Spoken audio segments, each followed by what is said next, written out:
एक प्रेरणा बने और हम लोग की ऐसी आप लोग के साथ फोटो खींचा अपना गौरव पूर्ण करें।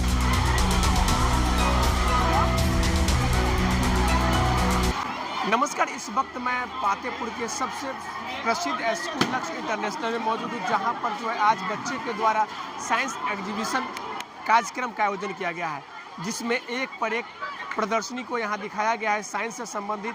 और तमाम जो बुक्स हैं, सोशल स्टडीज़, तमाम जो हमारे देश के लिए कई ऐसे भी घटनाएं के बारे में भी प्रदर्शित किया गया है। जैसे कुछ दिन पहले जो है पहलगाम अटैक हुआ था, उसको भी जो है यहाँ पर प्रदर्शनी में लगाया गया है और उसके बारे में एक्सप्लेन किया गया है बच्चों के द्वारा।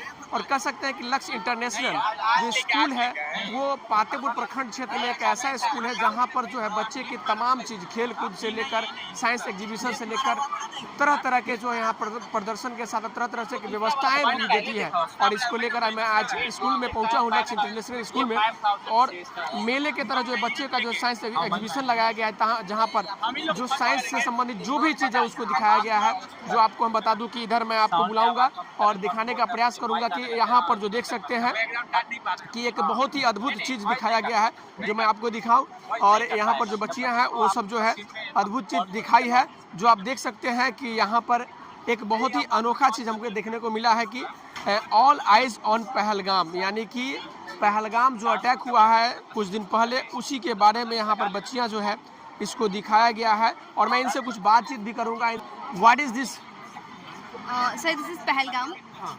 द अटैक रिसेंटली जो हुआ है उसके बारे में ये है। अच्छा सर, ये जम्मू कश्मीर का सिचुएशन है। जम्मू कश्मीर में एक अनंतनाग डिस्ट्रिक्ट है, वहाँ के एक वैली है, वहाँ पर ये जो भी है हुआ है जी। कहा जाता है कि ये मिनी स्विट्ज़रलैंड भी है, क्योंकि ये इतना सुंदर दिखता है। यहाँ पर देवदार के पेड़ हैं, बहुत सारे दूर पहाड़ भी हैं। जो टेररिस्ट थे इसी चीज़ का फ़ायदा उठाते हुए पेड़ के पीछे छुपे हुए थे। पेड़ के पीछे से वो बाहर आके उन्होंने डायरेक्टली हिंदुओं को टारगेट किया है। हिंदुओं से बस ये पूछते थे कि तुम हिंदू हो कि नहीं। अगर वो बोलते कि हाँ हम हिंदू हैं तो उनको डायरेक्टली उड़ा दिया जाता, वो भी AK-47 से। और अगर वो बोलते कि हम टेररिस्ट, हम मुस्लिम हैं, तो उनसे कलमा पढ़वाया जाता। इन सब के बाद जब ये सब अटैक हो गया था, जो हमारे गवर्नमेंट आर्मी फोर्स है ठीक 20 मिनट बाद यहाँ पर पहुँचते हैं। मेरा सवाल उनसे ये है कि जब इतना बड़ा अटैक हुआ है तो हमारे आर्मी फोर्स कहाँ पर थे? इस चीज़ का गवर्नमेंट ने रिप्लाई भी दिया है। गवर्नमेंट ये बताना चाहते हैं कि उनको पता नहीं था इन सब के बारे में। जो अमरनाथ वैली है, अमरनाथ का रोड जो है बंद था, क्योंकि वो जून के टाइम में खुलता है, तो उनको नहीं पता है। लेकिन जब मैगी बेचने वाले को, चाय बेचने वाले को पता है कि यहाँ पे टूरिस्ट आने वाले हैं, तो फिर गवर्नमेंट को क्यों नहीं पता है कि यहाँ पे ये अटैक होने वाला है? आपके सवाल है गवर्नमेंट? ये हमारे सवाल है। तो और क्या क्या इसमें दिखाया गया है? जैसे कि आपने कहा ये इक्विपमेंट जो है कहाँ से लाए, कैसे, कितने दिनों का समय लगा इसको बनाने में आपको? 4 दिन का समय लगा है सर हम लोग को। कई टीम मिलके बनाए हैं? सर, हमने पूरे ग्रुप ने बनाया है सर। ये सब ग्रुप? Yes sir. क्या नाम है आपका? पूजा, आपका? चिंकी, आपका? उन्नति, आपका? ऐश्वर्या, आपका? सलूनी। और सब किस क्लास के हैं? 9th। का। अच्छा, इसके बारे में क्या कहेंगे आप? ऐसा जो होता है बराबर, जो आतंकी हमला होती है हमारे देश के जम्मू कश्मीर में, तो उसके लिए क्या करना चाहिए सरकार को? कुछ सरकार को अपने कैसे टिप्स देना चाहिएगा? ये अटैक हुआ है, जो ऑपरेशन सिंदूर लाकर जो है उसका जवाब तो दिया है, लेकिन और जो इसको रोकने के लिए क्या करनी चाहिए, कुछ सुझाव दे सकते हैं आप? जी। ये अटैक हुआ है 22 अप्रैल को। 22 अप्रैल से ये चीज़ मैंने खुद देखा है कि 4 अप्रैल को एक न्यूज़ आया था, जो उन्होंने ये बताया है कि इस एरिया से आसपास बहुत सारे जो टेररिस्ट हैं उनको देखा गया था। कुछ ऐसे उनके एक्शंस देखे गए थे, लेकिन इस चीज़ को, हर चीज़ को नेगलेक्ट करते हुए जब ये अटैक हो गया है तब वो सिंदूर इम्पैक्ट कर रहे हैं, वॉर कर रहे हैं। लेकिन जब ये न्यूज़ सामने आया तो उन्होंने कोई एक्शन नहीं लिया। This is the my opinion. अच्छा, एक चीज़ और बताते हैं, हिंदू मुस्लिम, हिंदू करके पूछ के मारा है, तो क्या आतंकी क्या करना चाहता था हमारे देश के लिए कि हिंदू पूछ के मारना चाहता? यूनिटी तोड़ना चाहता था, यूनिटी तोड़ना चाहता था हमारे कंट्री का। अच्छा, हमारे कंट्री में अलग अलग रिलीजियस रहते हैं, अलग देश, हमारे जो है देश में अलग अलग प्रकार के जो है धर्म के लोग रहते हैं, इसलिए हाँ, यूनिटी तोड़ के हमारे इंडिया को मतलब डिस्ट्रॉय करना चाहता था। आपके विचार से इसमें सरकार को क्या एक्शन लेनी चाहिए? सर, गवर्नमेंट में एक्शन लिया है, लेकिन बस एक चीज़ है कि उस टाइम जब ये था, अभी जो मतलब ये लोग जो एक्ट हुआ, ये अटैक हुआ, तब उस टाइम हम लोग का ये बस कहना है कि वो थे कहाँ। थे कहाँ? हाँ, मतलब फैसिलिटी प्रोवाइड कमी हो गई। हाँ, फैसिलिटी प्रोवाइड करना। सरकार जो है ऑपरेशन सिंदूर करके अटैक करके आतंकवादियों को खत्म कर दिए।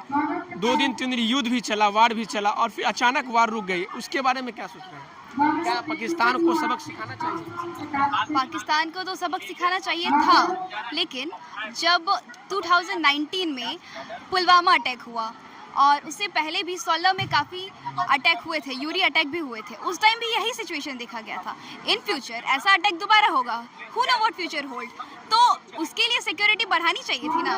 आज नहीं बढ़ाया, कल भी नहीं बढ़ाएंगे, बट लास्ट में फिर वो ऑपरेशन सिंदूर का 2.0 कर देंगे। अच्छा, एक सवाल आपसे है कि ऑपरेशन सिंदूर 2 चल रहा है अभी, और इसी वार के दौरान जो है सीज फायर हो गया। सीज फायर का मतलब युद्ध विराम हो गया, यानी कि युद्ध को रोक दिया गया, और ये अभी तक क्लियर नहीं किया गया कि युद्ध किस लिए रोका गया।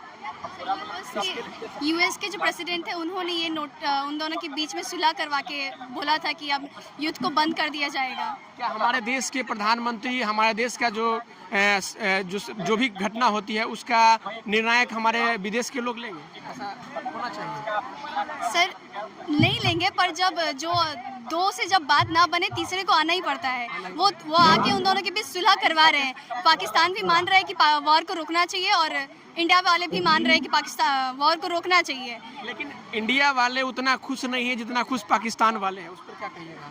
सर क्योंकि पाकिस्तान में अभी कंटिन्यूसली वार का पैगाम दिया जा रहा है, उनको डर है कि उनका कहीं कंट्री समाप्त ना हो जाए, और इंडिया वाले सर 3-4 बार उसको चीज़ को झेल रहे हैं। अब चौथी बार ना हो जाए, इसीलिए सर वो लोग चाह रहे हैं कि वॉर हो, क्लियरली हो और ख़त्म हो करे ये सारी चीज़, यूनिटी रहे हमारे बीच। हमारे इंडिया को वो लोग डिस्ट्रॉय करना चाह रहे हैं इकोनॉमिक्स के द्वारा, गुड्स के द्वारा। आपने बोला कि जो यूएसए के प्रेसिडेंट है डोनाल्ड ट्रंप, उन्होंने इस वार को रुकवा दिया, सुलह दोनों को कराकर, लेकिन ऐसा बात तो कल प्रधानमंत्री नरेंद्र मोदी अपने संबोधन के दौरान नहीं कुछ कहा कि ये सारा काम जो है रुकवाने का काम जो हमारे जो देश के जो यूएसए के जो प्रेसिडेंट है उन्होंने किया है, ऐसा तो बोला नहीं। लॉजिकली हम सारा नाम उनको नहीं दे सकते हैं।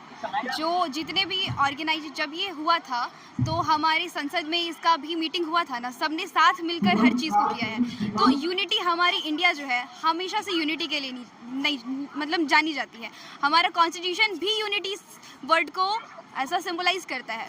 तो इस यूनिटी को ना तोड़ते हुए अगर हमें हमारी जो वॉर है रुक रही है तो उसमें कोई प्रॉब्लम नहीं है। हमने तो भाई बदला ले लिया है सिंदूर अटैक से, और उनका तो काम ही है, उनके जो I don't know the name, but Pakistan के एक मेन लीडर थे, उन्होंने ये कहा है कि पाकिस्तान खुद डर्टी काम करते हैं। तो अब वो जब एक्सेप्ट कर रहे हैं तो अब हमारी क्या बात है। अच्छा, नरेंद्र मोदी जी के बारे में क्या सोच रहे हैं, कैसे सोचते हैं आप उनके बारे में, कैसा प्रधानमंत्री? सर हम लोग अंधभक्त नहीं हैं। नहीं, तो फिर भी अंधभक्त नहीं है, हम नहीं चाहते कि आप अंधभक्त ही बने किसी लीडर का, लेकिन आप एक्सप्लेन कर सकते हैं कि जब से 14 से लेकर अब तक का कार्यकाल का उनका आप कैसे देखते हैं? आप बच्ची नहीं, आप समझदार हो चुकी है और एजुकेशन भी कर रही है, और तो कुछ ना कुछ आप गेस की होंगे कि हमारे प्रधानमंत्री कैसा है, देश के लिए सुरक्षित के लिए एज अ लोकल पीपल वो वहाँ तक पोस्ट तक पहुँचे हैं, बहुत ही ज़्यादा एलिजिबल होंगे तब वो उस पोस्ट तक पहुँचे हैं, और मेरा कोई भी वर्ड उनके इस पोस्ट को सेटिस्फाई नहीं कर सकता है। So I will not say about. क्या नाम है? उन्नति। थैंक यू, आप सभी को थैंक यू बहुत बहुत। तो आपने देखा कि पहलगाम अटैक के बारे में जो दर्शाया गया है, जिसके बारे में जो है कह सकते हैं कि ये बच्ची जो है, जो लक्ष्य इंटरनेशनल की बच्चियां हैं, 9th क्लास की है ना, 9th क्लास की बच्चियां हैं, तमाम तरह का जो है अटैक के बारे में एक्सप्लेन की है, और कुछ कमियां सरकार के बारे में छूट गई थी, वो कमियां को इन्होंने बताई है। तो कहीं ना कहीं कह सकते हैं कि बच्चे भी जो है काफ़ी एग्रेसिव, काफ़ी जो है सरकार की जो कमियां हैं उसको लेकर थोड़ा दुख जताई है। तो कमियां को सरकार दूर करे। बहरहाल लक्ष्य इंटरनेशनल के जो बच्चे हैं वो काफ़ी इस साइंस एग्जीबिशन में एक पर एक प्रदर्शनी को दर्शाया गया है। तमाम चीज़ को दिखाने का तो प्रयास करूंगा ही, लेकिन पूरा चीज़ संभव नहीं है, उतना बनाया गया है। बहरहाल आप इससे लक्ष्य इंटरनेशनल के बच्चे के बारे में और इस लक्ष्य इंटरनेशनल के स्कूल के बारे में क्या सोच रहे हैं, कमेंट में बताइएगा। चलिए मिलते हैं किसी दूसरे वीडियो में, तब तक के लिए news for success Ratnesh Kumar का नमस्कार।